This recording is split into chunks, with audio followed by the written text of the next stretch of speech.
the president making a reference right now to his Chinese counterpart to say that they are deadly earnest about becoming a global powerhouse, especially when it comes to infrastructure. He made the argument that they don't boop around on this. We do, given the nature of democracy. Gordon Chang is the author of The Coming Collapse of China, the Great U.S.-China Tech War, an uncanny and prescient read of the Chinese intent.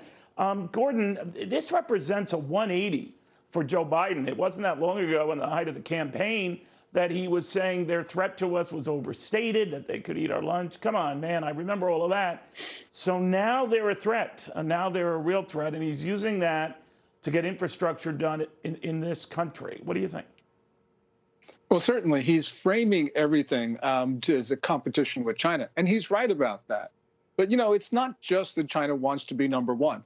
That's an inherent part of our Westphalian international system, Neil. That's been in place since 1648. What he didn't say, and what he should have said last night, is that China not only wants to compete with us, it wants to overthrow the Westphalian international system. And we've seen hints of this, and we've seen direct references in statements from him, from his officials, from Chinese media. This is a much more comprehensive challenge than Biden talked about last night. You know, the difference with, the leader of China and the Chinese approach to infrastructure is it really is just for infrastructure.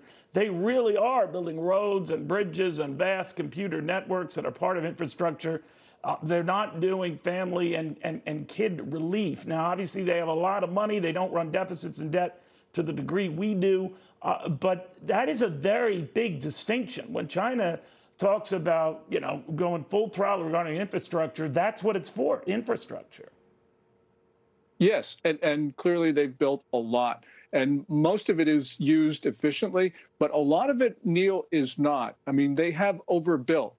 So, for instance, high-speed rail is not really economic for the way they're doing it. It works if you have trips of 200, 300 miles, but it doesn't work for what they're doing, which are cross-country trips.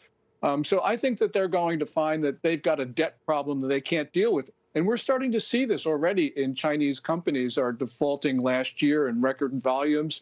And now I think that they are at a point where they don't know really what to do because they have got all of this debt and they have no place else to put it now. And that the companies want to be reimbursed in that sense, right? And the government better do it.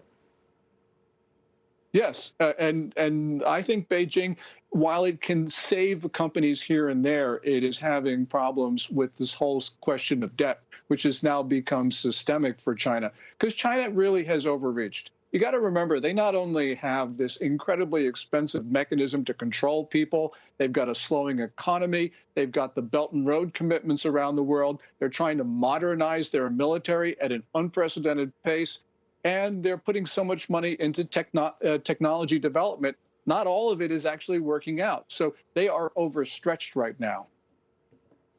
Got it. All right. Gordon, great catching up with you. Gordon Chang, The Coming Collapse of China, the Great U.S.-China Tech War. We'll keep an eye on that.